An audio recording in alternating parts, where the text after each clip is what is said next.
नमस्कार मित्रों, पीसीएस पाठशाला में आप सभी का स्वागत है। यूपी और एमपी असिस्टेंट प्रोफेसर के लिए पेपर 1 की तैयारी लगातार हो रही है। यूपीएचएससी 51 और एमपीपीएससी असिस्टेंट प्रोफेसर पेपर 1 की तैयारी लगातार हो रही है। कंप्यूटर कोर्स की तैयारी लगातार हो रही है, लगातार मटेरियल मिल रहे हैं और यह कंप्यूटर टेस्ट सीरीज संख्या 2 है। तो जो लोग इसके पहले का वीडियो नहीं देखे हैं, प्लेलिस्ट में जाइएगा। यूपीएचएससी और MPPSC assistant professor computer test series के नाम से प्लेलिस्ट बनी हुई है, प्लेलिस्ट में जाइए और सभी वीडियो को देखिए। देखिए, कंप्यूटर से संबंधित 4 या 5 प्रश्न आपको यूपीएचएससी में देखने को मिलेंगे। यूपीएचएससी में 4 या 5 प्रश्न देखने को मिलेंगे और कम से कम एमपी असिस्टेंट प्रोफेसर में 10 से प्रश्न, कम से कम 10 से 15 प्रश्न आपको एमपी असिस्टेंट प्रोफेसर में कंप्यूटर से संबंधित देखने को मिलेंगे। तो कंप्यूटर एक ऐसी सीरीज है जिससे आप नज़रअंदाज बिल्कुल मत करिए। नज़रअंदाज करेंगे तो इसका भुगतान भी आप करेंगे, मतलब परीक्षा हाल में बेहतरीन प्रदर्शन आप नहीं कर पाएंगे। यूपी और एमपी असिस्टेंट प्रोफेसर की तैयारी जो भी लोग कर रहे हैं वह लोग यह व्हाट्सअप नंबर ऊपर दे सकते हैं। हमारे ऑफिशियल व्हाट्सएप नंबर पर मैसेज जरूर कर सकते हैं। अगर आप यूपीएचएससी 51 और एमपी असिस्टेंट प्रोफेसर की तैयारी करना चाहते हैं, पेपर 1 का कंप्लीट कोर्स है, 999 रुपये इसकी प्राइस है। आप लोग कोर्स को जरूर ज्वाइन कर सकते हैं। ऑफिशियल व्हाट्सएप नंबर ऊपर दिया गया है और यहाँ पर भी शो हो रहा है। हमारे ऑफिशियल व्हाट्सएप नंबर पर मैसेज जरूर कर सकते हैं। पेपर 1 की पूरी तैयारी कराई जाएगी यूपीएचएससी और एमपी असिस्टेंट प्रोफेसर दोनों के लिए। UPHSC 51 MP assistant professor computer सामान्य ज्ञान है, सुपर टेस्ट सीरीज संख्या 2। आइए शुरुआत करते हैं। मैं इसे सुपर टेस्ट सीरीज क्यों कह रहा हूँ कि इसलिए कह रहा हूँ कि वास्तव में सुपर टेस्ट सीरीज है। इसे नज़रअंदाज करना आप लोगों के लिए भारी पड़ सकता है। नज़रअंदाज बिल्कुल मत करिए। कंप्यूटर संबंधित 4 या 5 प्रश्न आपका पूछेगा ही पूछेगा और यह सिलेबस में भी है, लिखा हुआ है, स्पष्ट लिखा गया है कि 4 या 5 प्रश्न पूछा जाएगा। तो इसे नज़रअंदाज बिल्कुल मत करिएगा, ठीक है। और एमपी असिस्टेंट प्रोफेसर में कम से कम 10 से 12 प्रश्न, 10 से 15 प्रश्न आप लोगों को देखने को मिलेंगे, ठीक है। आइए प्रश्न संख्या 16 देखिएगा। यह दूसरी टेस्ट सीरीज है। इनमें से कौन इनपुट आउटपुट युक्ति नहीं है? इनपुट आउटपुट युक्ति नहीं है कौन, ये बताना है आपको, कौन नहीं है।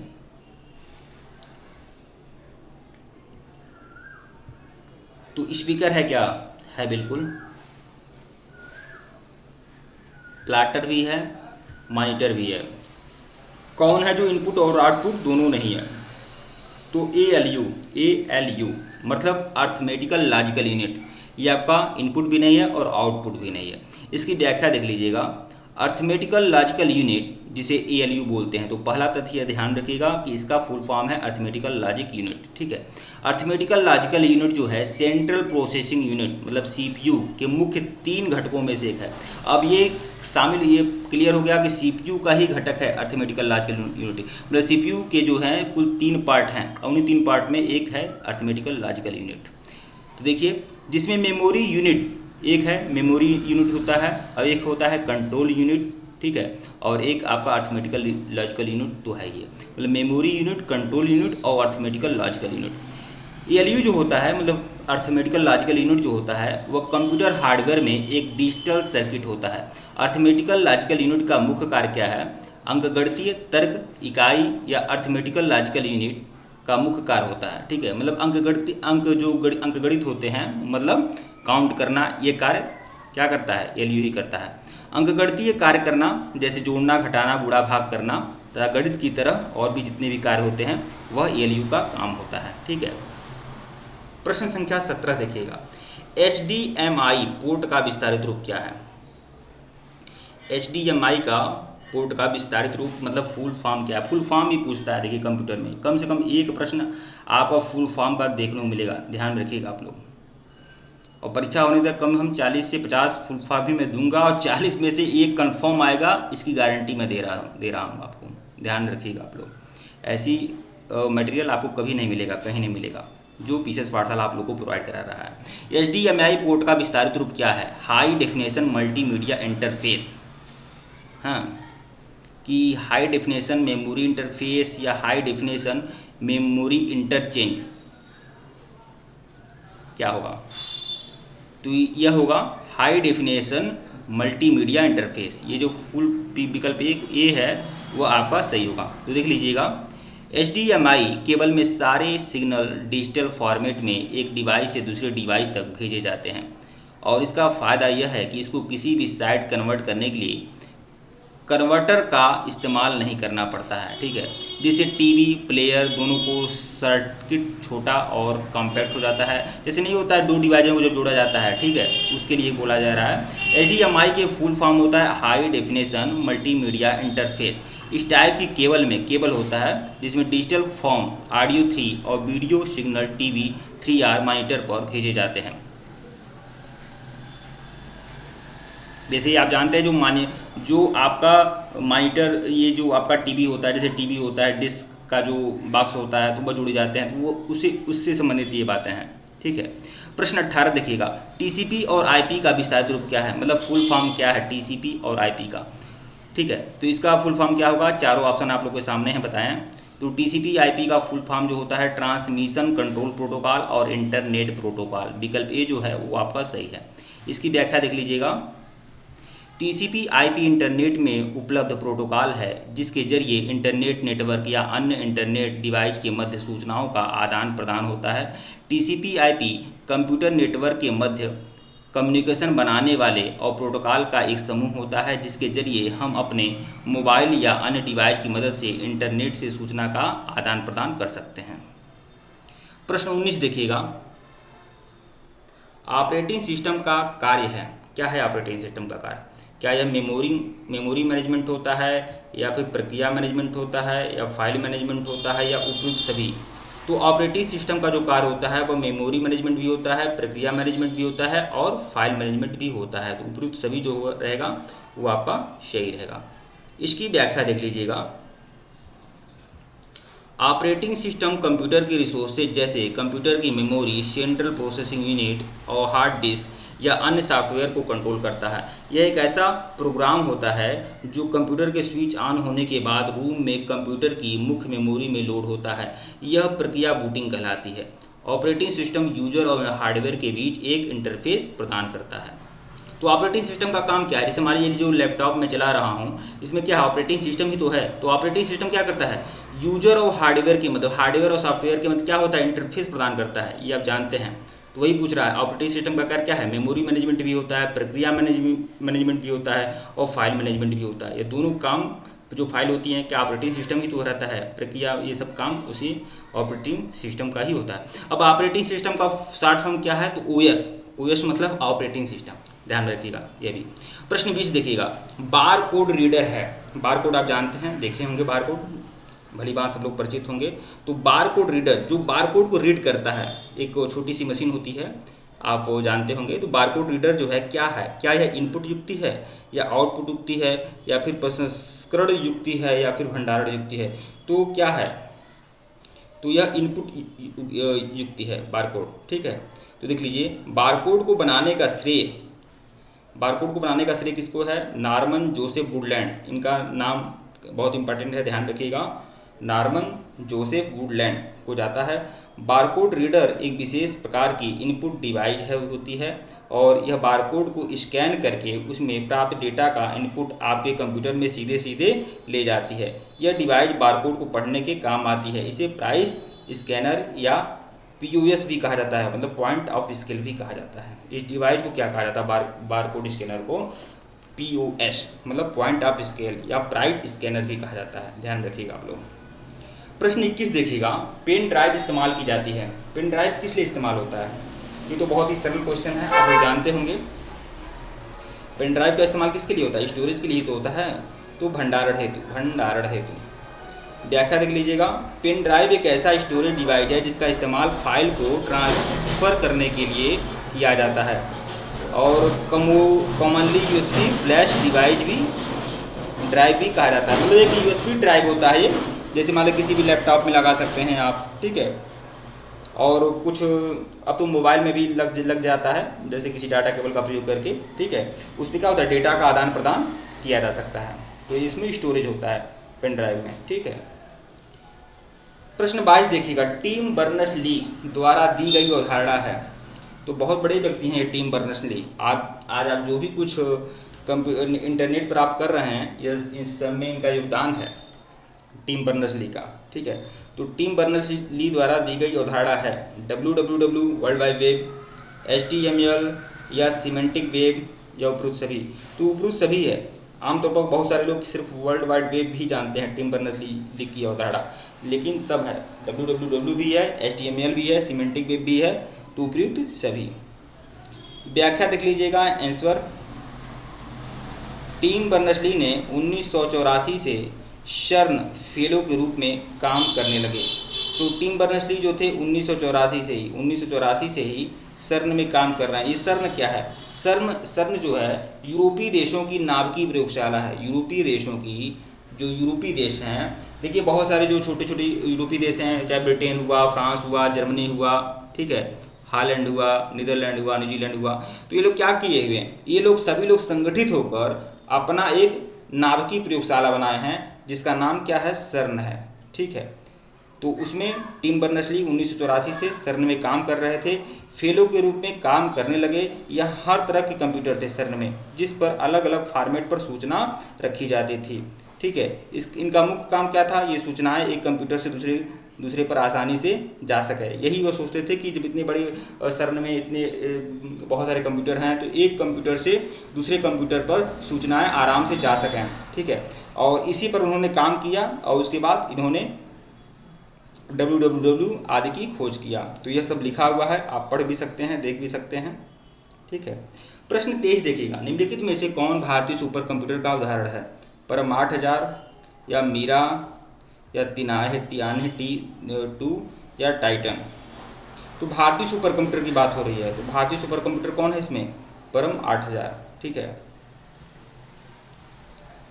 अभी ये देखिए परम 8000 जो है भारतीय सुपर कंप्यूटर है। मीरा जो है वह संयुक्त राज्य अमेरिका का सुपर कंप्यूटर है। तियानहे 2 यहाँ पर चीन का सुपर कंप्यूटर है और टाइटन जो है यह भी संयुक्त राज्य अमेरिका का सुपर कंप्यूटर है। प्रश्न 24 देखिएगा, साटा का विस्तारित रूप क्या है? साटा का विस्तारित रूप यानी साटा का फुल फॉर्म, यह भी आपका इंपॉर्टेंट है, फुल फॉर्म से संबंधित यह प्रश्न आता है परीक्षा में, इसका देख लीजिएगा, साटा का फुल फॉर्म क्या है? तो साटा का जो फुल फॉर्म है ये आप लोग दे सकते हैं, serial advance technology attachment, serial advance technology attachment, ये आपका होगा विकल्प सी, सीरियल एडवांस टेक्नोलॉजी अटैचमेंट, साटा का फुल फॉर्म। साटा जो है केबल था, साटा और पाटा क्या हैं? कंप्यूटर में इस्तेमाल की जाने वाली डाटा केबल होती हैं, ठीक है, साटा और पाटा। तो इसी का साटा का ये फुल फॉर्म बताया हूँ, सीरियल एडवांस टेक्नोलॉजी अटैचमेंट। इसकी व्याख्या देख लीजिएगा, साटा जो है सीरियल एडवांस टेक्नोलॉजी अटैचमेंट एक इंटरफेस है जो बड़े पैमाने पर स्टोरेज डिवाइस को कंप्यूटर के मदरबोर्ड से कनेक्ट करने के लिए उपयोग किया जाता है, ठीक है। मतलब हार्ड डिस्क से केबल कनेक्ट करके कहाँ भेजा जाता है? मदरबोर्ड, मतलब हार्ड डिस्क और मदरबोर्ड को जोड़ने के लिए ये साटा केबल का प्रयोग किया जाता है, ठीक है। यह बड़े पैमाने पर स्टोरेज से डाटा को नियंत्रित करता है और बदलता है, जैसे एक हार्ड डिस्क, ठीक है। इसका पहला संस्करण साटा 1 अगस्त को जारी हुआ था। तो यही सब है। तो देखिए एक साटा भी है, पाटा भी। पाटा और साटा दोनों केबल हैं, लेकिन अब इस समय पाटा जो है गायब हो गया, पाटा का ज़्यादा प्रयोग नहीं है, प्रचलन में नहीं है। इस समय साटा ही प्रयोग में लाया जाता है। प्रश्न 25 देखिएगा, मॉडेम का विस्तारित रूप है। मॉडेम क्या होता है? तो मॉडेम आप लोग जानते हैं, इंटरनेट प्रोवाइड करने के लिए ब्रॉडबैंड मॉडेम का प्रयोग किया जाता है। तो इसका फुल फॉर्म क्या है? मॉड्यूलेशन और डीमॉड्यूलेशन, यह इसका फुल फॉर्म है। व्याख्या देख लीजिएगा, मॉडेम एक उपकरण या प्रोग्राम है जो कंप्यूटर को डेटा को संचारित करने में सक्षम बनाता है, और उदाहरण के लिए टेलीफोन या केबल लाइन, ठीक है। यह एक प्रकार का हार्डवेयर डिवाइस है जो एनालॉग या डिजिटल डेटा के बीच वास्तविक समय में दो तरफा नेटवर्क संचार के लिए परिवर्तित होता है। तो यह कंप्यूटर या राउटर को ब्रॉडबैंड नेटवर्क से क्या करता है? जोड़ता है। प्रश्न 26 देखिएगा, MICR का विस्तारित रूप क्या है?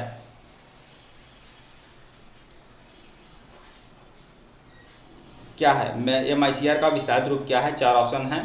तो इसका विस्तारित रूप क्या है? Magnetic ink character recognition, magnetic ink character recognition, ठीक है। इसका फुल फॉर्म देख लीजिएगा, MICR का फुल फॉर्म है मैग्नेटिक इंक कैरेक्टर रिकॉग्निशन, यानी वह जो कैरेक्टर लिखे जाते हैं वह मैग्नेटिक इंक से लिखे जाते हैं, जिन्हें MICR रीडर डिटेक्ट करता है, ठीक है। MICR एक कैरेक्टर रिकॉग्निशन तकनीक पर आधारित चेक को प्रोसेस करने वाली डिवाइस होती है। प्रश्न 27 देखिएगा, इनमें से कौन सा MS ऑफिस का वैध संस्करण नहीं है। MS ऑफिस आप जानते हैं माइक्रोसॉफ्ट ऑफिस होता है, इसमें वर्ड, एक्सेल, पावर पॉइंट, ये भिन्न भिन्न तरह के और भी वर्जन हैं, MS ऑफिस के ही रूप हैं, MS ऑफिस के ही अलग अलग पार्ट हैं। तो MS ऑफिस का वैध संस्करण नहीं है, मतलब देखिए MS ऑफिस 797 ये आया हुआ था, उसके बाद 2003 भी आया हुआ है, 2007 भी आया हुआ है, 2005 जो है MS ऑफिस 2005 ये कभी नहीं आया हुआ है, यह वैध संस्करण नहीं है। ठीक है, इसकी व्याख्या देख लीजिएगा। MS ऑफिस माइक्रोसॉफ्ट कंपनी के द्वारा बनाया गया एक ऑफिस सूट है। इसे सर्वप्रथम 1 अगस्त 1989 को लॉन्च किया गया। अब MS ऑफिस जो है इसको लॉन्च कब किया गया था, इसका ये किसके द्वारा बनाया गया है, माइक्रोसॉफ्ट के द्वारा बनाया गया MS ऑफिस, और इसका जो लॉन्च किया गया था 1 अगस्त 1989, ध्यान रखिएगा 1 अगस्त 1989 को। इसके पश्चात इसके कई वर्जन समय पर लॉन्च होते रहे, मतलब पहली बार लॉन्च हुआ था 1 अगस्त 1989 को। तो आप जानते हैं कोई भी कंपनी कुछ भी चीज़ बना रही है तो फिर उसमें कुछ और भी टूल जोड़ दिए गए होंगे। ठीक है, फिर धीरे धीरे जैसे जैसे उसमें उसको और जैसे विस्तारित किया गया। ठीक है, उसके पश्चात इसके कई वर्जन समय समय पर लॉन्च होते रहे। मुख्यतः इसके 3 प्रोग्राम जो हैं MS ऑफिस के क्या हैं, वर्ड हैं, एक्सेल है और पावर पॉइंट, जो कि क्या करते हैं, वर्ड प्रोसेसिंग, स्प्रेडशीट या प्रेजेंटेशन सॉफ्टवेयर पर काम करते हैं, बहुतायत के साथ प्रयोग किए जाते हैं। इसके अलावा कई सारे सॉफ्टवेयर जैसे एक्सेल, ठीक है, आउटलुक इत्यादि सॉफ्टवेयर भी शामिल होते हैं, परंतु वे किसी विशेष यूजरों के द्वारा ज़्यादा उपयोग किए जाते हैं। प्रश्न 28 देखिएगा, HTML का विस्तारित रूप क्या है। यह भी बहुत ही इंपॉर्टेंट फुल फॉर्म है HTML। इसका विस्तारित रूप यानी फुल फॉर्म क्या है, हाइपर टेक्स्ट मार्कअप लैंग्वेज, मतलब विकल्प ए जो है वो आपका सही है। तो देख लीजिएगा, इसका हाइपर टेक्स्ट मार्कअप लैंग्वेज को हम छोटे नाम से कहते हैं HTML। एक कंप्यूटर की भाषा है, इसका इस्तेमाल वेबसाइट बनाने में किया जाता है। ये भाषा कंप्यूटर की अन्य भाषा जैसे C++, जावा इत्यादि के मुकाबले बहुत ही सरल होती है। इसका इस्तेमाल करना कोई भी व्यक्ति आसानी से और बहुत कम समय में सीख सकता है। ठीक है, HTML की मदद से वेबसाइट बन जाने के बाद उसी वेबसाइट को दुनिया का कोई भी व्यक्ति इंटरनेट के जरिए देख सकता है। HTML की खोज फिजिक्स्ट टिम बर्नर्स-ली ने सन 1980 में जिनेवा में की थी। तो इसके भी जनक टिम बर्नर्स-ली ही हैं, और यह 1980 में इन्होंने इसकी खोज किया था। कहाँ किया था, जिनेवा में किया था। ठीक है, HTML एक प्लेटफॉर्म इंडिपेंडेंट लैंग्वेज है। इसका इस्तेमाल किसी प्लेटफॉर्म में किया जाता है जैसे विंडोज, लाइनक्स। ठीक है, प्रश्न 19 देखिएगा, एक कोडिंग संरचना जिसमें अक्षर एक सामान्यतः सलाखों की श्रृंखला से प्रतिनिधित्व होता है।